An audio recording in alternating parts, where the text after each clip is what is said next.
Assalamu alaikum and welcome to Dawah Works.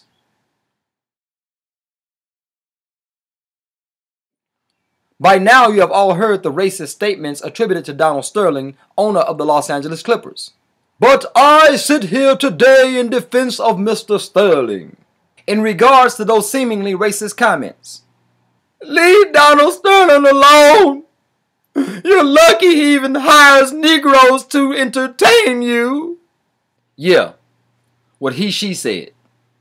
Now, I am not a redneck, but indeed a black neck, as you can clearly see. And speaking of necks, I had this thing on my neck. I thought it was a spider bite. Turned out to be an infection. If there's any doctors in the audience, perhaps you could take a look at it if you can see it clearly enough on the video. Never mind. Now, I am not defending his statements to the letter, but what I am defending is his conscience. I am tired of people saying it is 2014. How dare he hold on to such racist sentiment? For it is not time that changes a man and his viewpoint of life, but it is indeed new and progressive thinking that changes man's viewpoint of life.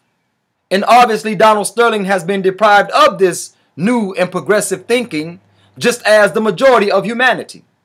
So what if he doesn't want his girlfriend or mistress or shormuta hanging out and taking pictures with black folk? Is this not his right as an American citizen? These were private statements about his personal belief and sentiments. I do not agree with these statements.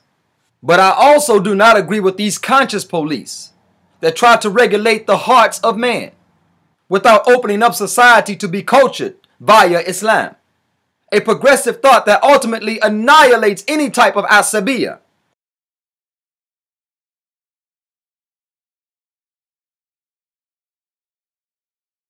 Islam deems that it is not your race that makes you superior, but it is indeed the consciousness of your Lord and your striving to obey him in all matters, i.e. taqwa.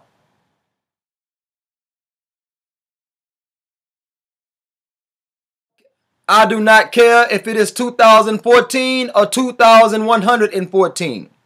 Racism will never be eliminated until man adopts a superior thinking, an intellectual leadership that guides us through this life on to the better of what is next to follow. I'm just saying. I say leave that man alone. You tear down this man, but you would not tear down the infrastructure that produces this type of mentality. And probably the majority of the NBA's ownership, as well as other sports franchises, as well as owners of major corporations that actually influence the decisions of this country, they too may believe the same way. But I remind you that America was founded upon this mentality, backed by Christian overtones. But I digest. I'm just saying. They say you have freedom of speech. Just watch what you say. They say you have freedom of speech, but not freedom of consequences.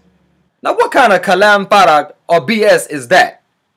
Freedom is untethered without limitations. And only Allah subhanahu wa ta'ala has this attribute as a characteristic. I'm just saying. Now when presidents of the past made racist statements, people didn't move toward impeachment, because at that time what they were saying fit the general sentiment of society.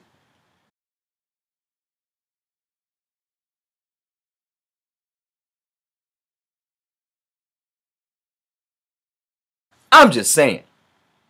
There's niggas I don't like, and that includes Mexican and white people and Asians, so on and so forth. But this is based upon my viewpoint of life. And my viewpoint of life is La ilaha illallah wa Muhammadan Rasulullah. And those that do not believe thus be working my nerves, including those who also claim to believe the same. Be true to yourself and not a hypocrite. I'm just saying. Remember, my fellow Muslims and non-Muslims, this man Donald Sterling is a victim. He is a victim of the societal norms and what is accepted. And it is only because that his private comments became public is he now ostracized. Do not bandwagon with the detractors and criticizers of this man, but reach out to this man and offer him a superior thought. far different than the one that is prevalent in this society, and the world for that matter. I'm just saying. Mr. Donald Sterling, I, Saad Imam of Dawah Works, defend and support you, sir. May Allah subhanahu wa ta'ala guide you and improve your condition. Assalamu ala man ittaba'a al-huda. Wassalamu alaikum wa rahmatullahi wa barakatuhu.